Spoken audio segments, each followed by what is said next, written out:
सच साहिब। दोस्तों, जब हम मुसीबत में होते हैं तो हम ईश्वर को याद करते हैं और हमारे मुंह से अचानक हे ईश्वर या हे परमात्मा या हे भगवान शब्द निकलता है। सभी धर्मों में कहा भी गया है कि ईश्वर एक है, पर क्या कभी किसी ने ये जानने की कोशिश की है कि वो एक ईश्वर आखिर है कौन?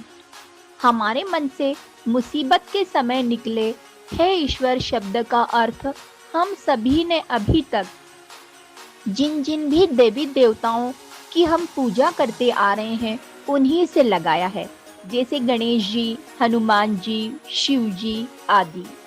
मगर दोस्तों, ये देवी देवता हैं, ये पूर्ण परमात्मा नहीं है। ये हमें इस जीवन में भौतिक सुख तो दे सकते हैं, पर पूर्ण मोक्ष नहीं दे सकते। तो फिर हमें पूर्ण मोक्ष कौन दे सकता है? कौन है वो एक ईश्वर? आइए जानते हैं उस पूर्ण परमात्मा के बारे में।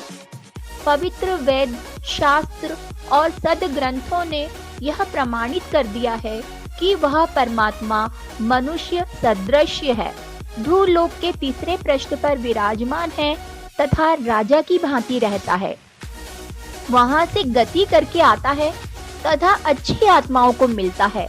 वह पृथ्वी पर कवियों की तरह आचरण कर विचरण करता है और उसका नाम कबीर है। कुल करतार तथा सर्वज्ञ कबीर परमेश्वर आज से 600 साल पहले काशी बनारस में कमल के फूल पर प्रकट हुए थे। इनको माता पिता ने जन्म नहीं दिया था। आकाश से एक ज्योति प्रकट होकर धरती पर उतरी और उसने एक बालक कबीर का रूप धारण कर लिया, जिनका लालन पालन नीरू और नीमा नामक एक जुलाहा दंपति ने किया। कबीर साहेब के जन्म का संबंध किसी विधवा ब्राह्मणी से जोड़ना एकदम अनर्गल तथा आधारहीन तथ्य है। कुछ तथा कथित चालाक ब्राह्मणों ने कबीर साहेब को विधवा ब्राह्मणी की संतान कहकर विद्वानों को भ्रमित करने का प्रयास किया है। कबीर परमेश्वर 120 वर्ष तक इस पृथ्वी पर रहे। उन्होंने अपने वास्तविक तेजोमय शरीर के ऊपर मानव सदृश शरीर हल्के तेज का बनाकर अपने आप को रखा तथा अपने द्वारा रची सृष्टि का वास्तविक तत्व ज्ञान देकर वे सशरीर सतलोक चले गए। हमको ये बताने के लिए तथा कलयुग में ये सिद्ध करने के लिए कि हु इज गॉड वे यहाँ भटकते ही रहे, पर किसी ने उनको नहीं पहचाना और उन पर बहुत जुल्म किए। Who is God? Kabir is God. Kabir is complete God. ये सिद्ध करने के लिए परमात्मा कबीर ने अपने कुछ गवाह बनाए और इन पुण्य आत्माओं को वे समय समय पर अपने निज धाम सतलोक लेकर गए और वहां की सैर कराकर अपने बारे में बताकर उनको वापस इस पृथ्वी पर छोड़ दिया। आदरणीय नानक साहेब जी सिख धर्म, आदरणीय मुलकदास जी, आदरणीय घीसा दास जी, आदरणीय गरीबदास जी, आदरणीय दादू साहेब उन पुण्य आत्माओं तथा दृढ़ भक्तों में से एक हैं। आदरणीय नानक साहेब को परमात्मा कबीर बेई नदी पर जिंदा महात्मा के रूप में मिले थे, जहां वे रोज स्नान के लिए जाते थे। परमात्मा नानक साहेब को सतलोक लेकर गए, जहां नानक साहेब ने असंख्य ब्रह्मांडों के सिंहासन पर उन्हीं जिंदा महात्मा को परमात्मा के रूप में विराजमान देखा। परमात्मा कबीर ने नानक साहब से कहा, मैं काशी बनारस में रहता हूँ, एक धानक जुलाहे का काम करता हूँ तथा कबीर मेरा नाम है। तुम वहां आना, सतनाम दूंगा। तीसरे दिन उनको वापस छोड़ा।